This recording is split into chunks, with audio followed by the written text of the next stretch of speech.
من الشيطان الرجيم. بسم الله الرحمن الرحيم. واتبعوا ما تتلو الشياطين على ملك سليمان وما كفر سليمان ولكن الشياطين كفروا يعلمون الناس السحر وما أنزل على الملكين ببابل هاروت وماروت وما يعلمان من أحد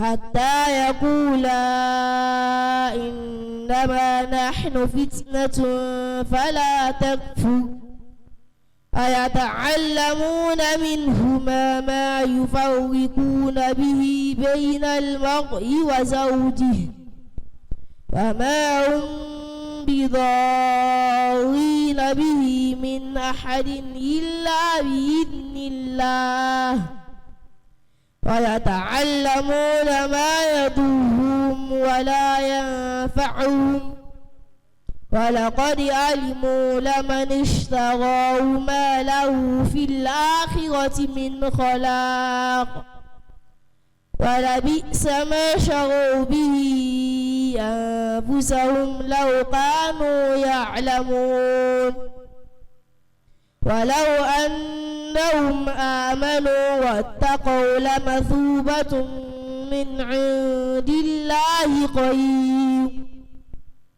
لو كانوا يعلمون. يا أيها الذين آمنوا لا تقولوا راعنا وقولوا انظرنا واسمعوا وللكافرين عذاب أليم. ما يود الذين كفروا من أهل الكتاب ولا المشركين أن ينزل عليكم من خير من ربكم والله يختص برحمته من يشاء والله ذو الفضل العظيم. صلى الله عليه وسلم. sọpọ́ lọ́n tóbi mọ́ ẹ bá ń wí bẹ́ẹ̀ lẹ́ẹ̀kan sí i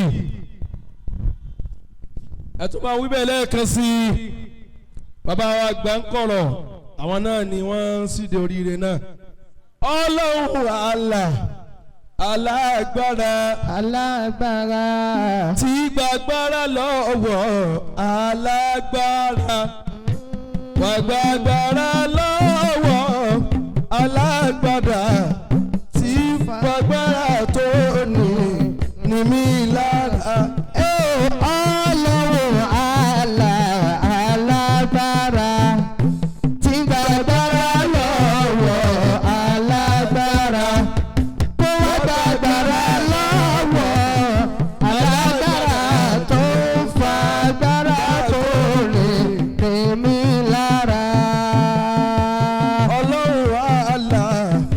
Alágbára ẹ̀gbọ́n ni Ọlọ́run alágbára tí gbàgbára lọ.